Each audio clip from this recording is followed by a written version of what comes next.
All right, I no longer have my tinfoil hat, but I still want to talk crazy theories, and I will make a new tinfoil hat later. What started off on this rabbit hole I've gone down is Zoro's eye. Because ever since he came back post time skip, he's had the scar over his left eye. And there's been like one, maybe two times it's been brought up. I think Luffy had said in Fishman Island, hey, where you been? But before Zoro could tell his tale about which island he had been sent off to and how his training went and everything like that, sidetracked it by, I think, different water currents or something like that. And I feel like Usopp might have asked once, but I also thought that was in Fishman Island. I couldn't find it. And again, it's just like, hey, what happened to your eye? And then someone distracted him. They had to go do something else. So he's never said what's happened with his eye. We're always under the assumption that it was just something that happened with Mihawk's training. And that is clearly probably the correct answer. I did ask the comment section what their crazy Zoro's eyes theories were. Theory from the comment section.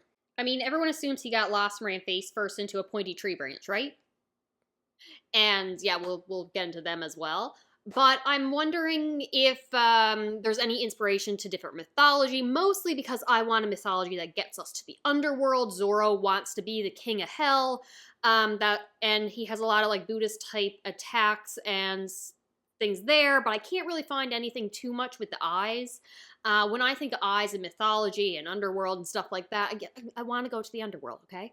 I'm thinking mostly Egyptian mythology. So you have like the Eye of Ra, which is like an offshoot of the sun god Ra, who became his own person, who got an issue with a different god that slaughtered a bunch of humanity. Then they had to get him drunk, or her drunk. It was a lying god.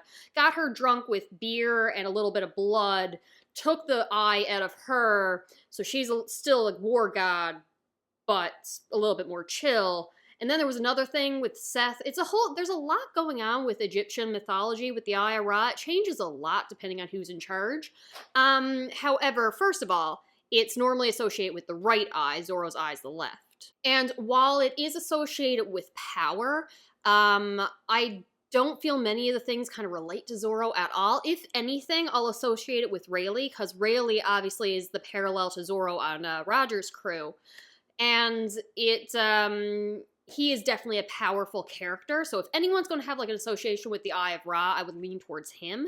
The Eye of Horus, however, is the left eye, and it is associated with kingship. So it makes sense for him to be on the crew of the Pirate King. So I really like that association.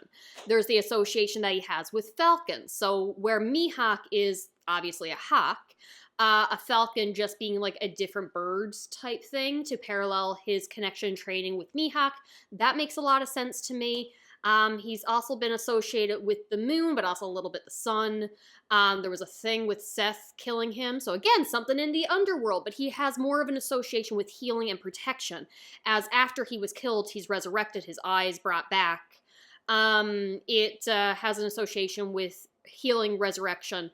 And I like the idea of if Zoro was offered two choices, so like Eye of Ra, right eye is power, left eye is healing, I can see him choosing a healing kind of protection because Horus is more associated with protection than really healing, but it's kind of both. I can see him saying, I can protect my crew and I can get my own strength on my own. I don't need any shortcut.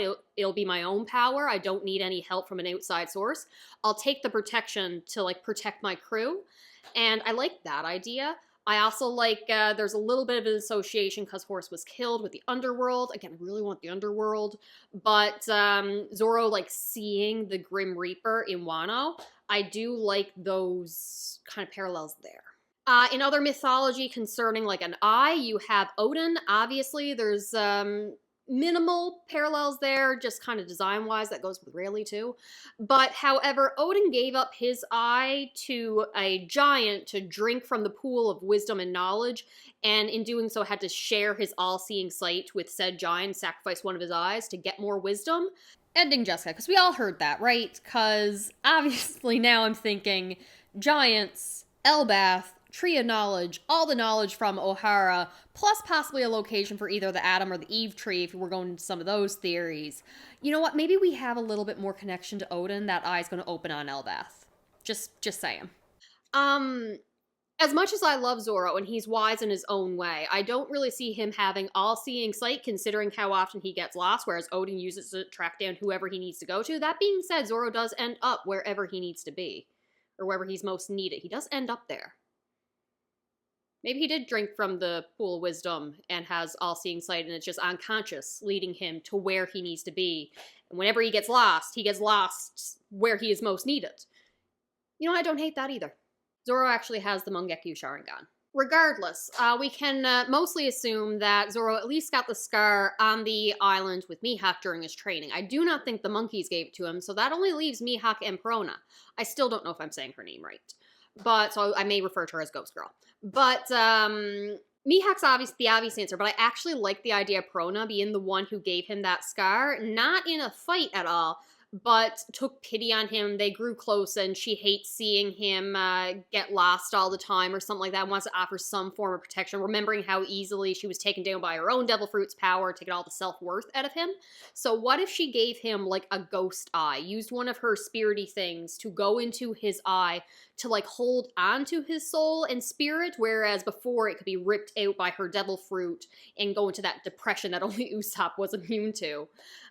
What if it was a way of like holding into his self-worth so it can never falter again? Like if she admired him during his training, what he was willing to do and how hard he was willing to work, and then remembered how depressed he was when she used his devil fruit on him and didn't want that to happen again, so gave him like an anchor to keep his spirit where it is and his motivations high.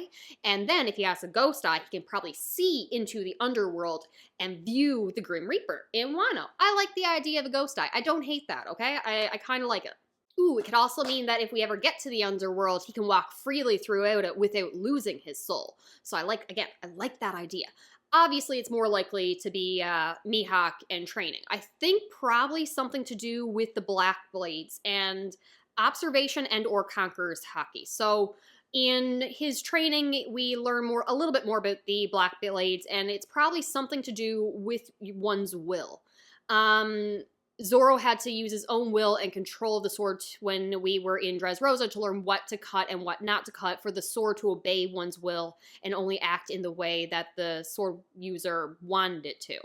And then we get the idea of stronger wills in swords in Wano, almost like a spirit of their own. So I'm assuming, considering how much like dreams and inheritance of will is important in One Piece as a whole, that a black sword is created when either Conqueror's Haki can be like a temporarily black blade, but Conqueror's Haki infused into the sword would be the instilling of one's will to an extreme, to the king's amount, into that sword that stays there forever, and it takes on a will of its own to give the will of the sword and a black blade. And he's just not to the point where he can infuse Conqueror's Haki into the blade permanently, kind of thing. That also leads to like finer Haki control. Now I'm thinking, how does that relate to the eye? And part of me's just thinking, hey, demon deal, maybe like I'm thinking like CL Phantom Hive got that thing in his eye as a contract with a demon. And that's clearly wrong. So I don't think he's got a contract with the demon in his eye. So maybe he's storing up observation Haki in the eye. That could be a part of Mihawk's training as well, because I do remember people talking about Mihawk must have the best observational Haki in the universe if he was able to track down Shanks to give him Luffy's bounty poster on a random island, no idea where he was. So maybe if you store enough Conqueror's Haki in your eyes, you can find and locate anyone at will. And that's what Zoro is doing. He's building up a bunch of Haki. He might not even realize it's observational Haki in his eyes to be able to find somebody, maybe to improve looking into the future to observe someone's attacks and fights. But overall, who knows? So that would be meaning Zoro would have to learn how to use observational Haki, Conqueror's Haki, and Ermine Haki, all in Mihawk's training. So, maybe. Headcanon is when Zoro got his scar, he didn't think he could open his eye, so he just never tried. Then I went off on a whole other side tangent with Mihawk and just his parallels to Zoro as a whole. So we know Mihawk was like a marine hunter, whereas Zoro was a pirate hunter. So like two sides of the same coin, almost. And I know Oda likes numbers, so I looked at Mihawk's bounty poster, and it had 3.59 billion, which goes to Sangoku, And I'm like, okay, Son Goku, anything there? All of the internet would tell me was Son Goku. I don't think he's related to Kakarot. However, Sangoku Shi is a retelling of, I think it's an anime adaptation, of the 14th century Chinese literature classic romance of the Three Kingdoms, which I was not reading because it's 800 pages and I hate historical fiction. However, I did watch a 2-hour YouTube video describing its plot, and I don't think there's anything to do with Mihawk whatsoever. There was a couple swordsmen. There was also a red horse. There was a lot of betrayal. There was a couple warlords, but nothing that's not your regular war story and the rise and fall of kingdoms and nations. So you got the rise and fall of the Void Century Kingdom, but I feel you're going to get those parallels anywhere. So kind of 2 hours day in the dream. But if we are to assume that Mihawk has advanced observational haki, possibly because of his ringed eyes, that got me on the ringed eyes theory. So not just Zoro's eye now, but just eyes in general in one piece. And I really like these double ringed eyes and the different colors that we have. So we have Emu, the one with the pointy hat, Eam kind of sounds better, but I feel like the U should be pronounced. Don't really care, though. So his eyes are red. Mihawk's in the anime are yellow, but they have been shown to be red in the manga. So is that hinting towards connection between those two? Then we have Cavendish, who will hereby, I'm just going to refer to as Cabbage, because it's easier to say, and that's what Luffy calls him. He has 2 different colored eyes, yellow and blue, when he's fighting for control of himself. You have Zunesha with his like teal colored eyes, and you even have Caribou with green double-ringed eyes. Like, is there a connection between these people? Oh, and also the sulong form got the red eyes when they're transformed. Now, Jinbei had said that the sulong form is due to looking into like the animal ancestry and transformation there, more instinctual.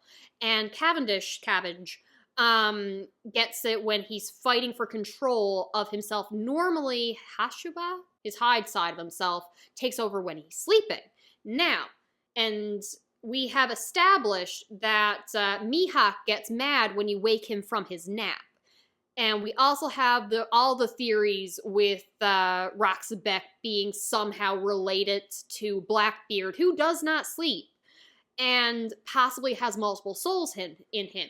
Cavendish has the 2 souls and related to the ringed eyes. So, does Mihawk have 2 souls, or is it the will of his sword that he is linked to that gives him those double ringed eyes as they share or have a soul connection? Does that mean Eam has like a second soul of some type, or has done something with his soul? Editing Jessica, cutting in, because what the Gorosei are extensions of Eam's soul. I know that's been talked about, and is that the reason the double ringed eyes, he has them? And also the focus on the eyes in the anime currently, they're not double ringed, but they are like going a little bit, for lack of a better word, feral. I'm also wondering if whatever made Caribou... Alright, at the risk of manga spoilers, so cut away if you need to, Caribou has an obsession or a focus, I'm giving you time to cut away, with Blackbeard, and I'm wondering if whatever he witnessed led to the double-ringed eyes effect, whether that be something with Zebek, whether it be... If we're going with Blackbeard's soul also has Zebek's soul in there, or at least a second soul of some type, then maybe another soul went into with Caribou during whatever he witnessed. Is that too crazy even for me? We have Zunesha with his, and I don't think it's really 2 souls with him. I think it's whatever has to do with the broken promise with Joy Boy and the betrayal that he committed against them. Now his soul is linked with Momo and the Kozuki clan as a whole to communicate with them. So it's a soul being linked issue. Perhaps even the will... We know devil fruits are related to the wills of people past, and that's how they came into being. So maybe it's, again, an inheritance of will that is being passed on to the form of nearly possession in One Piece. I bring it up again because we have the eyes in Egghead that I won't go into too much detail on because it hasn't been animated yet.